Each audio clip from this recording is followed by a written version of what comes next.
हाय तो welcome back to the Right Way India channel. और आज मैं अवनीश गुप्ता आपके लिए मैथ का वो टॉपिक क्लियर करने आया हूं जो आप बहुत दिनों से वेट भी कर रहे थे कि सम एप्लीकेशंस ऑफ ट्रिग्नोमेट्री से रिलेटेड क्वेश्चंस को आप सेंड करिए। तो वो उन्हीं से रिलेटेड क्वेश्चनों को आज हम इस वीडियो में बात करेंगे।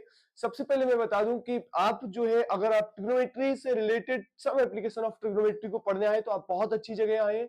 आपका कोई भी डाउट ऐसा नहीं रह जाएगा जो इस चैप्टर से रिलेटेड रह जाए।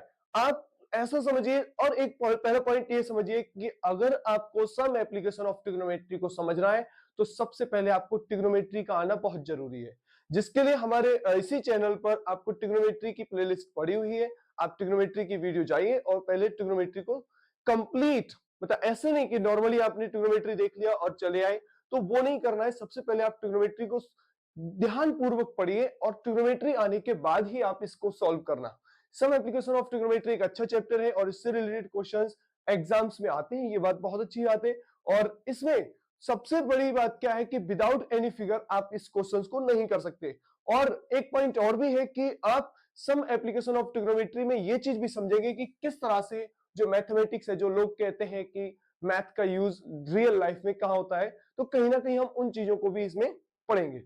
ध्यान से देखना कि जो है वो हमारी आप सुनते हैं, अच्छी बात है, और हम अपनी बकवास को बंद करते हैं। हमारा जो सम एप्लीकेशन ऑफ ट्रिग्नोमेट्री का पहला टॉपिक है उसमें हम समझेंगे कि आपको जो पहला पॉइंट है उसको समझना बहुत जरूरी है कि अगर आप ऊपर से ऑब्जर्व करते हैं, देखो पॉइंट को समझना एक इसमें पॉइंट रहता है डिप्रेशन और एलिवेशन का पॉइंट रहता है। एलिवेशन और डिप्रेशन का मतलब रहता है elevation, angle of elevation and angle of depression. दो पॉइंटों से रिलेटेड हमारा ये पॉइंट रहेगा कि एंगल ऑफ एलिवेशन और एंगल ऑफ डिप्रेशन से रिलेटेड हमारा ये पॉइंट रहने वाला है। तो समझना कि एंगल ऑफ एलिवेशन का मतलब क्या होता है। एलिवेशन का मतलब होता है कि जब आप, क्या रहता है कि जब आप किसी भी चीज को, जैसे आप यहाँ पर खड़े हुए हो और टॉप पर, आपके टॉप बिल्डिंग पर कुछ आप ऑब्जर्व कर रहे हो, तो वहां पर बनने वाला जो एंगल होगा वो एंगल ऑफ एलिवेशन रहेगा। ठीक है, ऐसे एंगल जिसमें जैसे यहां पर आप खड़े हुए हो और आपकी टॉप की बिल्डिंग को, जैसे मैं इस तरह से चेक कर रहा हूं, इस तरह से मैं अगर देख रहा हूं, तो वहां पर जो एंगल बन रहा है, जैसे मैं किसी भी चीज को देख रहा हूं, जैसे मैंने ये पॉइंट रख लिया और इसको मैं देख रहा हूं, तो यहाँ पर जो एंगल बन रहा है उसे बोलेंगे एंगल ऑफ एलिवेशन। वहीं अगर हम ऊपर टॉप पर खड़े हुए हैं और नीचे किसी पॉइंट को, मतलब कुछ भी ले लो, किसी को भी करें, मतलब हम किसी बिल्डिंग पर खड़े हुए हैं और उससे नीचे की साइड में, जैसे मैं नीचे की तरफ को अगर देखूं, तो यहाँ पर जो बनने वाला एंगल है, तो यहाँ पर जो एंगल बन रहा है ये वाला एंगल कि और ये वाली जो साइड होती है वो इसके पैरेलल होती है, ये बात सही है, बेस के पैरेलल। तो ये सीधे ये समझिए कि अगर आप टॉप से डाउन की तरफ को देख रहे हैं तो एंगल ऑफ डिप्रेशन बनेगा, इसको बोलेंगे एंगल ऑफ डिप्रेशन। ठीक है, angle of depression, angle of depression बोलेंगे इसको। और अगर आप डाउन से देख रहे हैं, ऊपर टॉप के पॉइंट को देख रहे हैं, तो वहां पर हमारा बनेगा angle of elevation. Angle of elevation हमारा ये बनेगा। एंगल ऑफ डिप्रेशन और एंगल ऑफ एलिवेशन पहले समझ में आना बहुत जरूरी है कि एंगल ऑफ डिप्रेशन क्या होता है और एंगल ऑफ एलिवेशन क्या होता है। फिर मैंने पहले भी बताया अभी थोड़ी देर पहले कि सबसे पहले आपको ट्रिग्नोमेट्री की जो टेबल्स है उसको पता होना चाहिए और ट्रिग्नोमेट्री से रिलेटेड कुछ छोटे छोटे पॉइंट्स पता होना चाहिए। जैसे अगर मैं बात करूं तो आपको पॉइंट पता होना चाहिए, ये वाला आपको बताया गया हुआ पंडित बद्री प्रसाद हरि हरि बोल, इससे रिलेटेड भी हमें पॉइंट को थोड़ा सा ध्यान में रखना है। ये PBP अपॉन HHB जो रहता है वो है पंडित बद्री प्रसाद हरि हरि बोल। ठीक है, तो इसको पॉइंट को भी आपको थोड़ा सा ध्यान में रखना है कि पंडित बद्री प्रसाद हरि हरि बोल जो हमारा पॉइंट है उसको हमें कैसे ध्यान में रखना है, क्योंकि इससे रिलेटेड क्वेश्चंस हमारे रहेंगे। अब आपको मुझे लगता है कि एंगल ऑफ डिप्रेशन के बारे में और एंगल ऑफ एलिवेशन के बारे में समझ में आ गया होगा। अब हम शुरू करते हैं अपनी क्लास, अपने क्वेश्चंस की तरफ को चलते हैं। तो ध्यान से देखना, सबसे पहला क्वेश्चन जो रहेगा वो हमारा इसी से रिलेटेड है। और क्वेश्चन नंबर 1 है हमारे पास रहेगा क्या, find the angle, find the angle of elevation, find the angle of elevation of the sun when the shadow of a pole h meter h meters high is under root 3h meters long।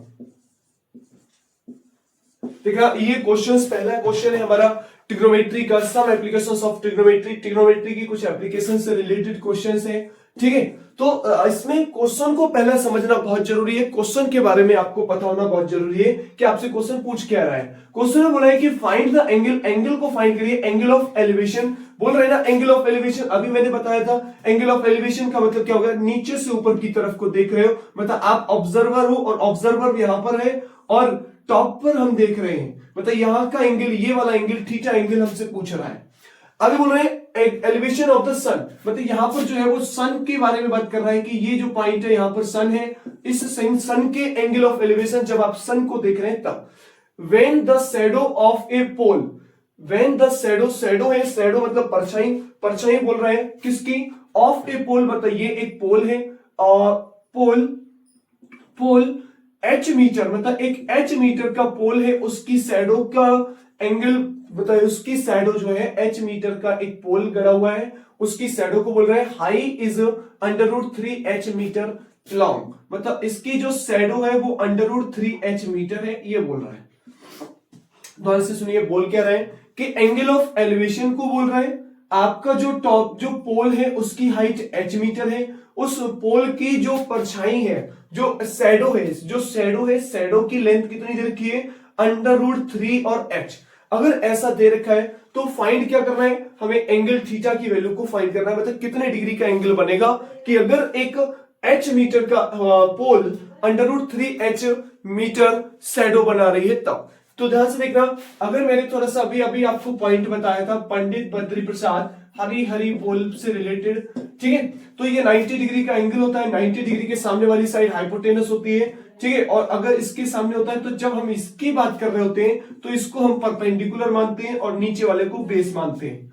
तो point आता है कि P और B मतलब perpendicular और base से related बात कर रहा है, तो परपेंडिकुलर देखो ये साइन थीटा होता है, ये कॉस थीटा रहेगा, तो ये क्या रहेगा टेन थीटा। बात कर रहा है क्या कि tan theta is equal to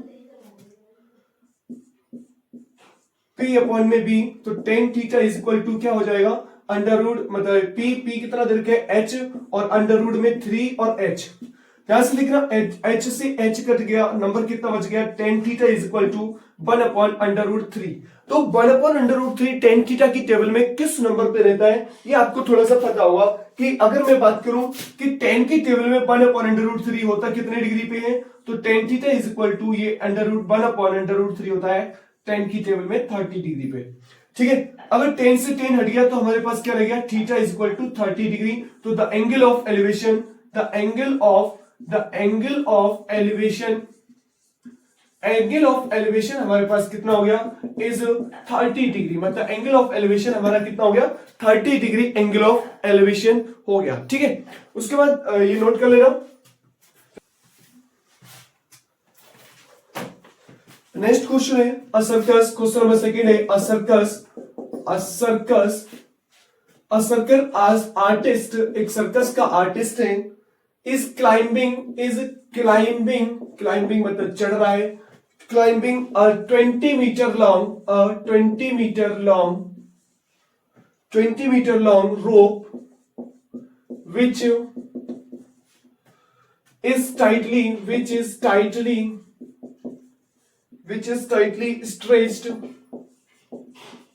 which is tightly stretched and tied from the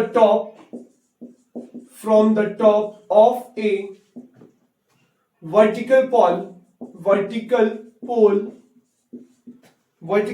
to the ground. Find the height of the pole. Find the height of the pole if the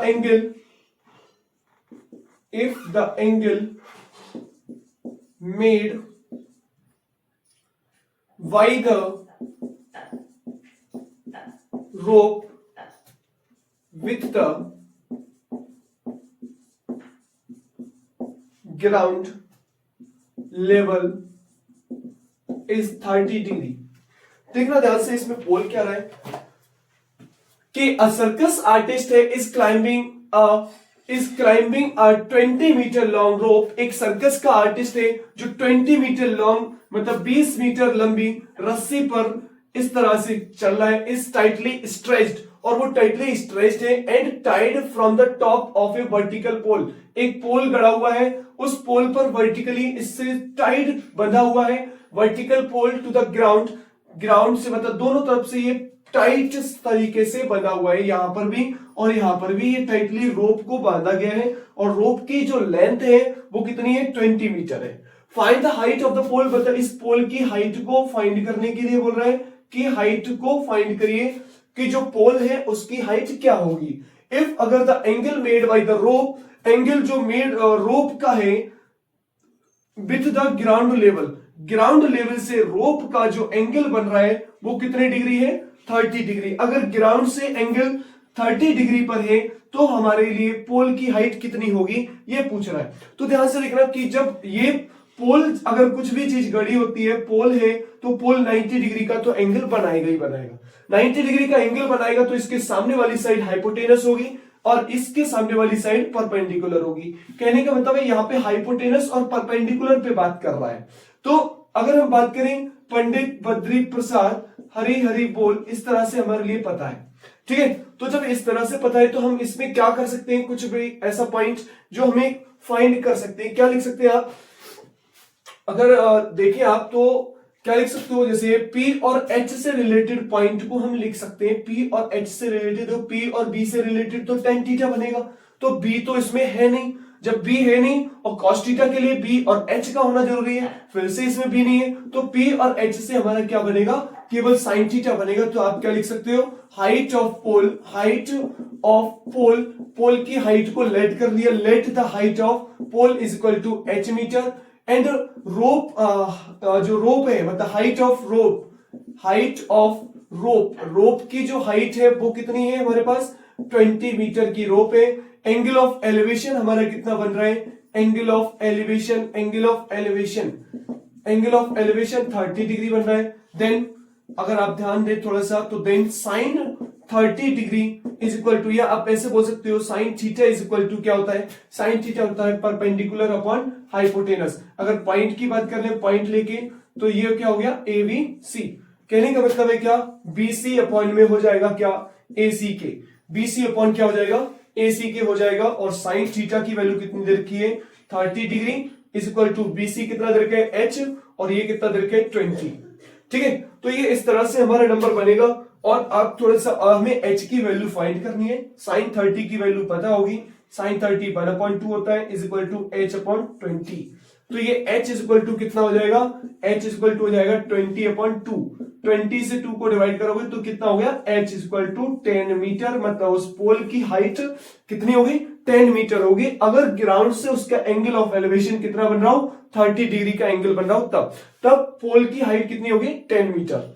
ठीक है, note लिखना, इसके यहां पे लिख लेना, hence height of pole, hence height of pole is equal to is 10 metre. जो pole की हाइट है वो कितनी हो जाएगी, 10 मीटर हो जाएगी। नोट करो।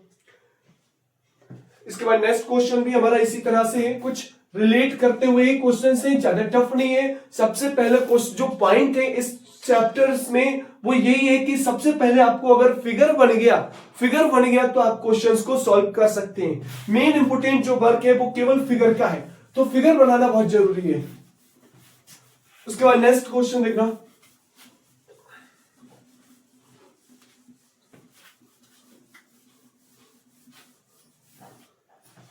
नेक्स्ट क्वेश्चन है हमारा क्वेश्चन नंबर 3। क्वेश्चन नंबर 3 पे क्या लिखा है, ध्यान से लिखा। क्वेश्चन नंबर 3 पे लिखा है एन ऑब्जर्वर, एक ऑब्जर्वर है, an observer is 1.5 metre tall, is 28.5 metre away, 28.5 metre away from अ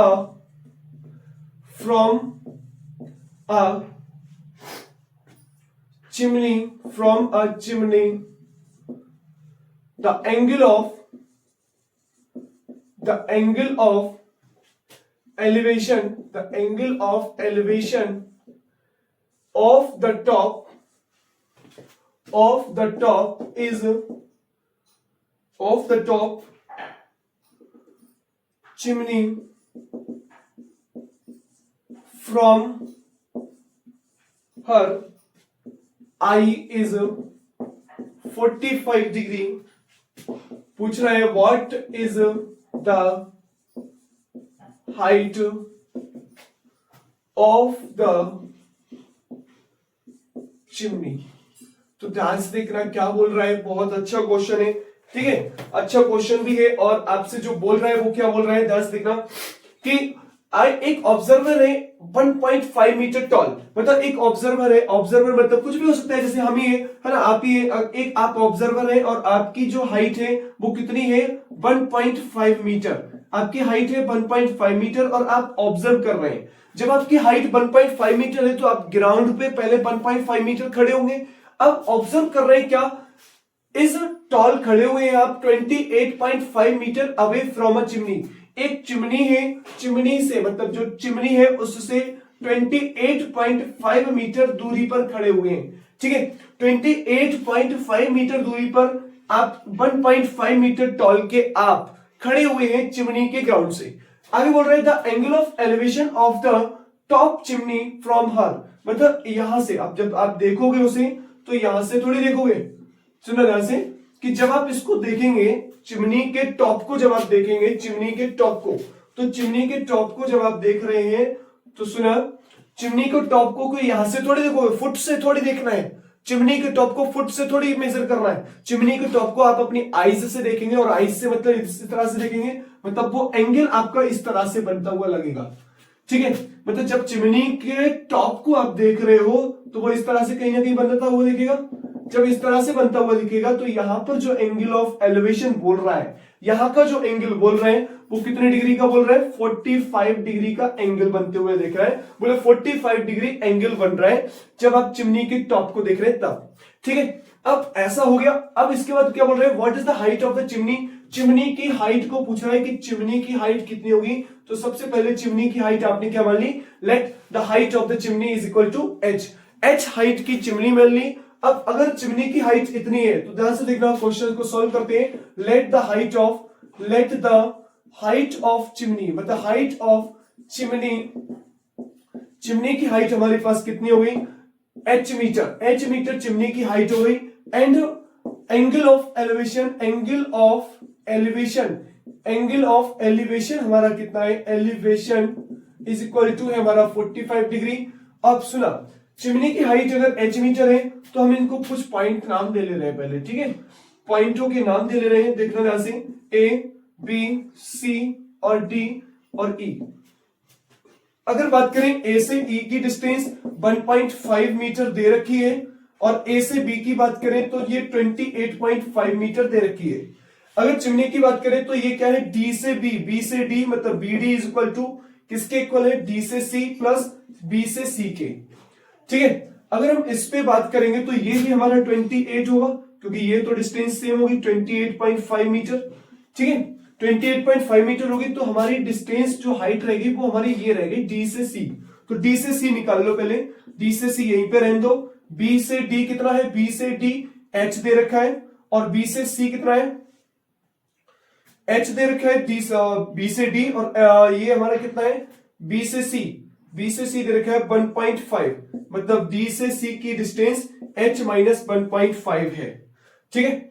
अब सुना, जब ये वाली डिस्टेंस हमारी h माइनस 1.5 है तो हम इससे करेंगे in triangle, now in triangle D E C, DEC में अगर आप देख रहे होंगे तो क्या बन रहा है, एक हमें परपेंडिकुलर मिल रहा है और बेस मिल रहा है। तो परपेंडिकुलर और बेस से क्या क्या बनता है, परपेंडिकुलर और बेस से हमारा क्या बन रहा है, टेन थीटा। तो tan 45 degree is equal to कितना होगा, tan 45 degree is equal to हो जाएगा डी से सी अपॉन में ई से सी, ठीक है। तो टेन 45 हमारा 1 होता है और डी से सी कितना दे रखा है, h माइनस 1.5 और ई से सी हमारे लिए कितना दे रखा है 28.5। सॉल्व करोगे इसे क्रॉस मल्टीप्लाई तो 28.5 इधर चला जाएगा is equal to h minus 1.5, minus का 1.5 इधर आएगा तो कितना हो जाएगा 28.5 और minus minus plus 1.5 is equal to h is equal to जब आप इसको ऐड करेंगे तो 5 और 5 10 का 0 1 बचा, 1 और 10 9 9 और 1 10 का 0 1 बचा, 2 और 1 कितना हो गया 30, मतलब हाइट ऑफ चिमनी कितनी हो जाएगी 30 मीटर। ठीक है, हाइट ऑफ चिमनी आप क्या लिख देंगे, hence height of chimney is equal to 30 metre. 30 metre chimney की हाइट हो जाएगी। ये हमारा यहां तक हो गया। ठीक है, अब इसको नोट करिए।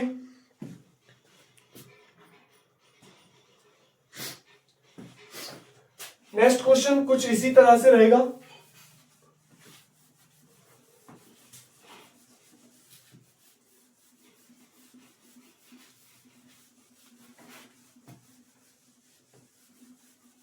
A child of height 1 meter stands on a tower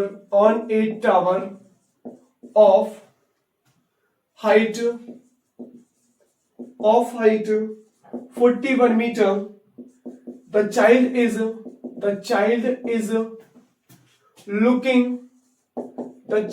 is looking at a car on the ground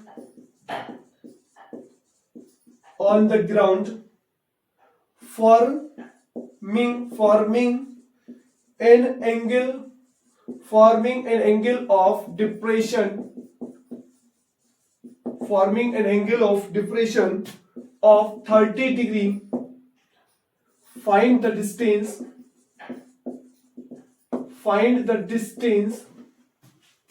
of car from the foot of the tower. Tower के फुट से उसके एंगल को फाइंड करने के लिए बोल रहा है कि टावर के फुट से उसके एंगल मतलब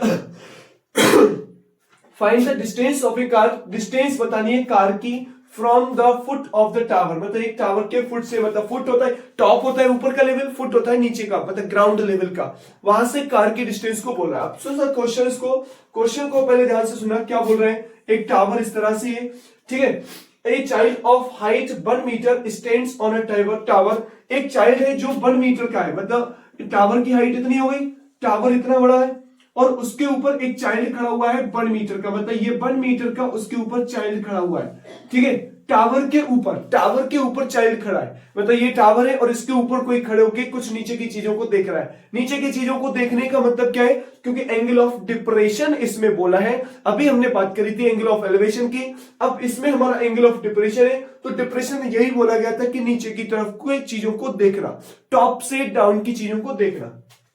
क्या बोल रहे हैं, ऑफ एक मीटर का जो चाइल्ड है वो खड़ा हुआ है किस पर, on a tower of height 41 metre, ये टावर है और टावर की हाइट कितनी दे रखी है 41 मीटर के टावर पर खड़ा हुआ है, मतलब टावर की हाइट 41 मीटर है। The child is looking at a car, the child is looking, जो चाइल्ड है वो लुक कर रहा है, मतलब देख रहा है, चाइल्ड अब लुक कर रहा है, मतलब उसके टॉप से नहीं चलेगा, उसके फुट से थोड़ी चलेगा।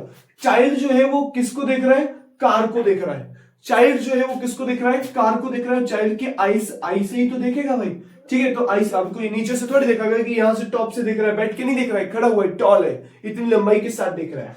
अब सुना, जब ये कार को देख रहा है तो यहां पर आगे क्या बोल रहा है, जब ये कार को देख रहा है और कार क्या है, ग्राउंड पर है, forming an angle of depression, और जो एंगल बन रहा है जब इस तरह से देख रहा है तो एंगल ऑफ डिप्रेशन, ये वाला जो एंगल है वो कितने डिग्री का बन रहा है, 30 डिग्री का एंगल बन रहा है। अगर 30 डिग्री का एंगल बन रहा है तो क्या फाइंड करना है, अब देखना, ये इतना पोर्शन समझ में आया कि एक टावर है 41 मीटर का, जिस पर 1 मीटर का एक चाइल्ड है वो खड़ा हुआ है और वो ग्राउंड पर यहां पर एक कार खड़ी हुई है उसको देख रहा है। ठीक है, कार को देख रहे हैं, कार को देखने पर उसकी आई से कार के लिए जो एंगल बन रहा है, जिसे हम एंगल ऑफ डिप्रेशन बोलते हैं, वो कितने डिग्री का बना है? 30 डिग्री का। अगर 30 डिग्री का एंगल बन रहा है तो find the distance of A car from the foot of the tower.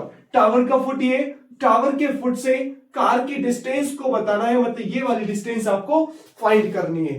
तो ध्यान से देखना क्या बात करनी है। जो पॉइंट हमें पता है हम उसको लिख लेंगे, जैसे ए पॉइंट इसे दे दें, ठीक है, ए बी पॉइंट इसे दे दें, या इसरो ए बी पॉइंट इसे दे दो, सी पॉइंट इसे दे दो, और डी पॉइंट आपका ये हो गया, डी पॉइंट, और ई पॉइंट आप इसे दे दीजिए। तो देखना अब कुछ डिस्टेंसों के बारे में हम बात कर ले रहे हैं। क्या चीज दे रखी है? जैसे ए से बी तक की डिस्टेंस हमें 41 मीटर दे रखी है, ठीक है, और बी से सी की डिस्टेंस हमारे लिए कितनी दे रखी है? 1 मीटर दे रखी है, ठीक है, और ए से ई हमें फाइंड करनी है। एंगल ऑफ डिप्रेशन हमें दे रखा है, एंगल ऑफ डिप्रेशन हमें दे रखा है कितना? एंगल ऑफ डिप्रेशन दे रखा है 30 degree. Angle of depression 30 degree दे रखा है। निकालना क्या है वो देखना। अब पैरेलल में जो एंगल्स होते हैं वो एक दूसरे के बराबर होते हैं, तो कहने का मतलब है हमारा CEA, मतलब CEA जो एंगल होगा वही एंगल हमारा इसके भी होगा। मतलब आपने एक पॉइंट पढ़ा होगा कि जब दो लाइनें पैरेलल होती हैं तो उनके ये वाला एंगल जो होता है वो इस वाले एंगल के इज इक्वल होता है। ये हमने ट्रायंगल वाले चैप्टर में पढ़ा था क्लास 9th में। क्लास 9th में हमने पढ़ा था ये जब इस तरह से जो पॉइंट रहती है दो पैरेलल लाइंस के बीच में, एक जब ट्रांसवर्सल लाइन जा रही होती है तो उनके इंटरसेक्टिंग जो एंगल्स होते हैं, इंटरनल जो एंगल्स होते हैं वो एक दूसरे के इक्वल होते हैं। अब सुना, इसके कहने का मतलब क्या है कि angle DCE is equal to होगा एंगल CE और A के, और दोनों ही एंगल कितने हैं? 30 डिग्री के, ठीक है। तो कहने का मतलब है यहां पर जो एंगल बनेगा वो भी हमारा कितने डिग्री का होगा? 30 डिग्री। तो बेस और हाइट मतलब परपेंडिकुलर और बेस पर बनने वाला पॉइंट देख लो कौन सा होगा। तो पंडित बद्री प्रसाद हरी हरी बोल, बेस और परपेंडिकुलर पे बनने वाला पॉइंट हमारा क्या हो रहा है? देन tan थीटा 30 डिग्री, क्योंकि थीटा की वैल्यू हमारे पास यहाँ पे कितनी है? 30 डिग्री। तो और मैक्सिमम एक बात और ध्यान रखना, मैक्सिमम जितने भी इस तरह के क्वेश्चंस होंगे इस चैप्टर में वो लगभग tan थीटा पे ही है सभी, ठीक है। तो tan 30 degree is equal to क्या रहता है हमारा? परपेंडिकुलर कितना है? A से C, कंप्लीट डिस्टेंस को ले लो, और बेस हमारे पास कितना है? A से C ले लो और A से E ले लो। देखना ध्यान से। अब बात आती है कि सर A से C तो दिया ही नहीं है, तो A से C हमारा कितना होगा? A से C होगा A से B प्लस B से C के, और A से B है 41 और B से C है 1, मतलब ये कितना हो जाएगा? 42, ठीक है। तो tan 30 की वैल्यू कितनी होती है? आपको पता होगा tan 30 होता है 1/√3, ठीक है। tan 30 हो गया 1/√3, और A से C की वैल्यू कितनी होगी? 42, और A से E की वैल्यू आपको निकालनी है। देखना A से E की वैल्यू इज इक्वल टू कितना हो गया? 42 और √3। या तो आप यहीं पे रहने दो, या हम क्या करें? √3 की वैल्यू को लगा दें। √3 की वैल्यू कितनी होती है? √3 इज इक्वल टू गिवन होता है 1.732। तो हम क्या लिखते हैं? 1.732।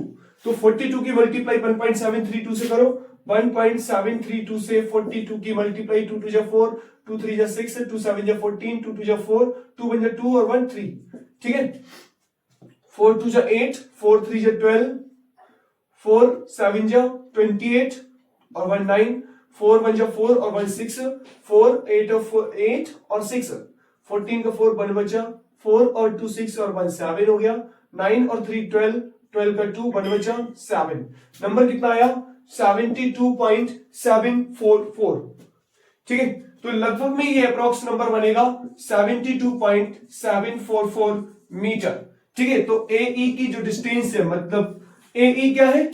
टावर के फुट से कार की डिस्टेंस कितनी आई? 72.744 मीटर अप्रोक्स में रहेगी ये, ठीक है। तो ये नोट कर लेना। तो भाई ये क्वेश्चन इसलिए भी इंपॉर्टेंट रहते हैं, क्योंकि एंगल ऑफ एलिवेशन और एंगल ऑफ डिप्रेशन का डिफरेंस बताने के लिए इस तरह के क्वेश्चंस को बताया जाता है। यहां पर जो था वो एंगल ऑफ डिप्रेशन पे बात करी गई थी, एंगल ऑफ एलिवेशन पे बात नहीं करी गई थी। एंगल ऑफ डिप्रेशन का जो एंगल था उसको हमने ट्रांसवर्सल लाइन के अकॉर्डिंग, जो ट्रांसवर्सल वाला पॉइंट हमने क्लास 9th में पढ़ा था, उसी से हमने क्या कर दिया, यहाँ का एंगल ये फाइंड कर लिया। इन छोटी छोटी चीजों को हमें ध्यान में रखना है ताकि हमारे क्वेश्चंस बेटर तरीके से हो जाए। ठीक है, इसी के साथ हम अगला क्वेश्चन चलेंगे। नेक्स्ट क्वेश्चन जो हमारा रहेगा वो क्या है, देखना ध्यान से।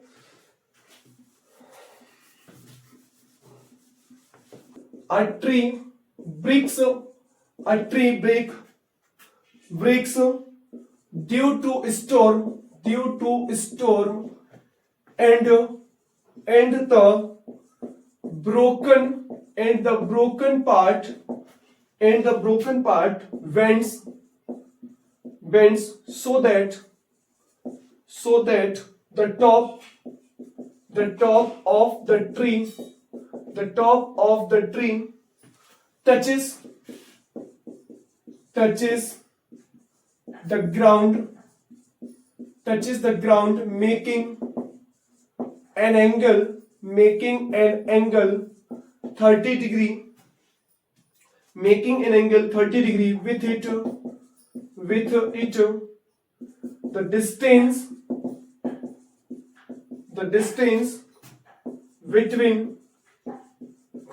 distance between the foot of the tree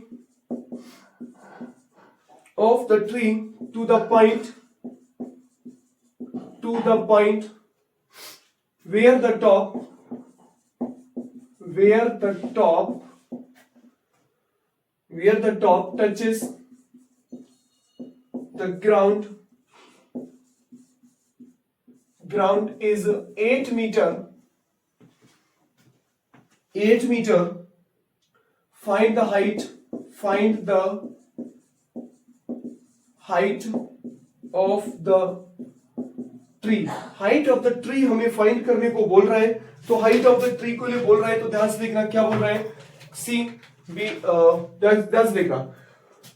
हाँ देखो, सबसे पहले जो पॉइंट है उस ट्री क्या बोल रहा है कि एक ट्री है, ब्रेक हो गया मतलब टूट गया है ड्यू टू स्टॉर्म के कारण। जैसे ट्री होता है ना, जैसे ये ट्री है और ये टूट जाए, ठीक है, ये टूटेगा। अब जब टूटेगा ये ट्री, जब टूटेगा तो वो इस तरह से गिरेगा, ठीक है, और जब इस तरह से गिरेगा तो इस तरह से गिरने का मतलब है इस तरह से आएगा।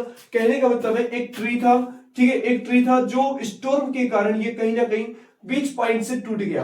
बीच पॉइंट से टूटने के बाद जब ये टूटा है तो किस यहीं से तो गिरेगा। जैसे मैंने अभी बताया ना कि यहां से अगर टूटा है तो ये इस तरह से गिरेगा, तो कहने का मतलब है वो इस तरह से गिर के ग्राउंड पर टच हो गया। इतनी बात हो गई। Bends so that the top of the tree touches the ground के जो ट्री का टॉप था वो ग्राउंड को टच कर लिया। एंड मेकिंग क्या कर रहा है, 30 डिग्री का एंगल मेक कर रहा है ग्राउंड से। The distance between the foot of the tree to the point where the top touches the ground is 8 metre. मतलब ये ग्राउंड जो ट्री का टॉप फुट है, ट्री के फुट से ट्री के टॉप जो टच करा है वहां तक की डिस्टेंस इन्होंने बोल रखा है 8 मीटर की ये डिस्टेंस है। सही, ये पॉइंट दे रखा है। आगे क्या बोल रहे हैं, 8 metre find height of the tree. इस ट्री की हाइट को बता रहा है कि ट्री की हाइट कितनी होगी। तो ट्री की हाइट सबसे पहले हमने क्या कर ली, let the height of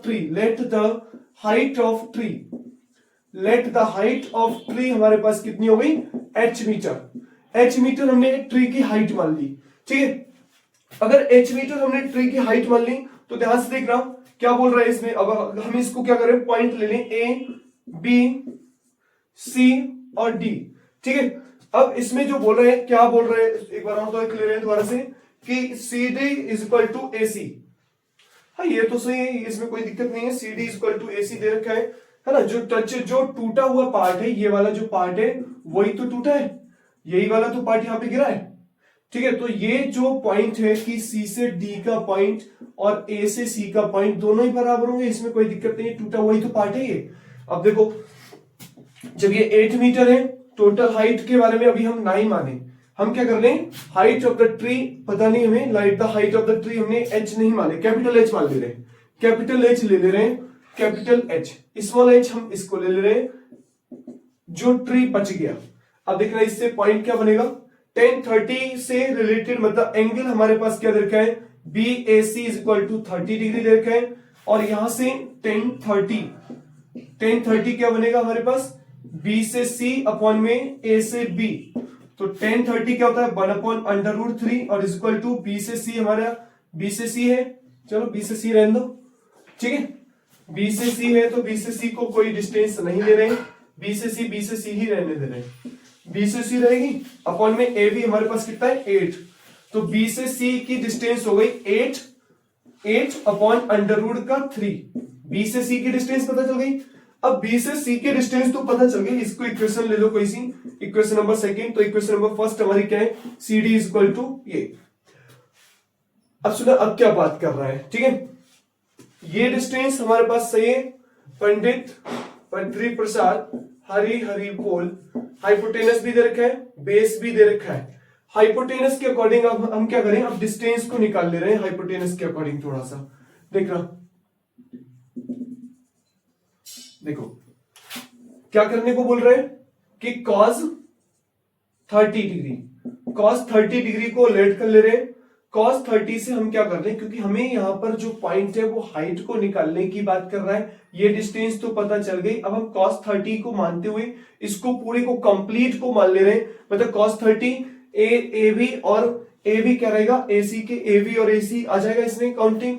cos 30 is equal to क्या होता है, बेस अपॉन हाइट। तो बेस हमारे पास कितना है AB और हाइपोटेनस हमारे पास कितना है A का C, ठीक है। और cos 30 की वैल्यू कितनी होती है, √3/2। √3/2 इज इक्वल टू A से B की डिस्टेंस कितनी है 8 है और A से C की डिस्टेंस कितनी है पता नहीं, वो तो दिया ही नहीं है ना, वही तो है ये हाइट। हमने क्या करा, यहाँ पे ये वाली डिस्टेंस फाइंड कर ली। अब हम इस वाली डिस्टेंस को फाइंड करने की बात कर रहे हैं, क्योंकि कंप्लीट हाइट निकालने के लिए, ध्यान से सुना, कंप्लीट हाइट को निकालने के लिए ये वाली डिस्टेंस और ये वाली डिस्टेंस दोनों को अगर पता हमें चल जाए तो हम बाद में इन दोनों को ऐड कर देंगे। जैसे ऐड कर देंगे तो हमारा आंसर आ जाएगा। अब ये वाली डिस्टेंस पता करने के लिए इससे तो नहीं पता कर सकते, हमने क्या करा, जो मूव कर गया, जो बेंट हो गया है पार्ट, वो हमारा हाइपोटेनस जो बना था वो कॉस के अकॉर्डिंग हम निकाल सकते हैं। कॉस के अकॉर्डिंग हमने AC इज इक्वल टू निकाला, तो AC इज इक्वल टू कितना आया, AC इज इक्वल टू आया 8 2 16 अपॉन √3। ये हमारा इक्वेशन नंबर 3 रही, ठीक है। AC की वैल्यू भी हमें पता चल गई, B और C की वैल्यू भी हमें पता चल गई। अब सुना, now the height of tree, height of tree की बात अगर हम कर ले, हाइट ऑफ ट्री हमारे पास कितनी होगी, हाइट ऑफ ट्री कितनी है, B से D तक की डिस्टेंस हाइट ऑफ ट्री है, ठीक है। B से D की डिस्टेंस हमारी ट्री की हाइट है, और अगर B से D हमारी ट्री की हाइट है तो BD टूटा किस किस पार्ट में, B से C के पार्ट में और C से D के पार्ट में। B से C की डिस्टेंस अभी आपने निकाली थी, कितनी आई थी 8/√3, और B से और C से D की distance according to the equation number first, C से D जो होगा वही A से C के इक्वल होगा, और A से C के इक्वल मतलब AC हमारा कितना आया 16/√3। मुझे लगता है कि यहाँ पे आपको थोड़ा सा समझ में आया होगा कि हमने सबसे पहले B से C मतलब ये वाली डिस्टेंस इस एंगल को लेते हुए निकाली, फिर हमने इस वाली साइड को निकाला cos थीटा के अकॉर्डिंग, और ये जो डिस्टेंस है वो बेंटिंग वाला पार्ट ही तो है। तो B से D से C की डिस्टेंस कितनी हो गई 16/√3। इसे सॉल्व करोगे तो कितना आएगा, √3 नीचे ही रहेगा, कोई दिक्कत नहीं है, वैसा ही रहने दो। ऊपर हो गया 8 और 16 कितना हो जाएगा हमारे पास 24। नंबर क्या हो जाएगा 8 3 जा 24 अपॉन √3 काट सकते हो, तो हमारे पास ऊपर बचेगा 8/√3 मीटर। डिस्टेंस हो गई, हाइट ऑफ द ट्री हमारे पास कितना आया 8/√3 मीटर, मतलब 8/√3 हमारा इस ट्री की हाइट रहेगी। अगर आप चाहो तो √3 की वैल्यू लगा सकते हैं, कोई इसमें दिक्कत वाली बात है नहीं, ठीक है। तो अब क्या लिख देंगे, हेंस हम लिख देंगे hence the height of tree is equal to 8/√3 metre, ठीक है। तो जो ट्री है उसकी हाइट हमारी कितनी आ गई 8/√3। सबसे पहले दोबारा से सुनिए कि इसमें बात क्या कर रहा है। इसमें बोल रहा है कि एक ट्री है और उस ट्री को क्या हुआ, स्टॉर्म आने की वजह से वो बेंट हो गया। बेंट होने के बाद वो जितना बेंट हुआ उतना ही टॉप वाला पॉइंट था, टॉप वाला पॉइंट इसको टच कर गया ग्राउंड लेवल पे 30 डिग्री का एंगल बनाते हुए। इसका टच पॉइंट और ground foot of the tree, उन दोनों की डिस्टेंस 8 मीटर दी थी, और हमने उसकी हाइट निकाल दी कि ट्री कितना हाइट का है, मतलब ट्री की हाइट क्या है ये हमने फाइंड कर लिया, ठीक है। अभी तक के लिए फिलहाल इतना ही। नेक्स्ट जो रहेगा वो अगली वीडियो में रहेगा। कंटिन्यू बने रहिए और सबसे पहले चैनल को सब्सक्राइब कर लीजिए ताकि आगे आने वाली वीडियो आप तक जरूर मिल जाए। क्योंकि वीडियो को लीव करना मतलब वीडियो को छोड़ना, या कहने का मतलब है अभी जो टाइम आपका चल रहा है वो बहुत ज्यादा इंपॉर्टेंट है। इस टाइम पे आप बिल्कुल भी लीव ना करें, बहुत ज्यादा इंपॉर्टेंट टाइम है।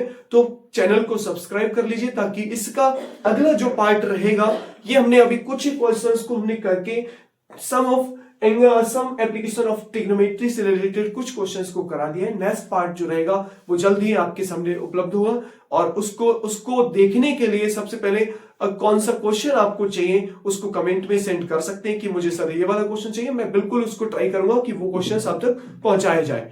उससे पहले आपका जो काम है वो ये है कि आप बेल आइकन को दबा के ऑल पर क्लिक कर दें ताकि कोई भी अगली वीडियो जो रहेगी वो सबसे पहले आप तक उसका नोटिफिकेशन पहुंच जाएगा। सब्सक्राइब नहीं किया हो तो सब्सक्राइब भी जरूर कर लें। धन्यवाद।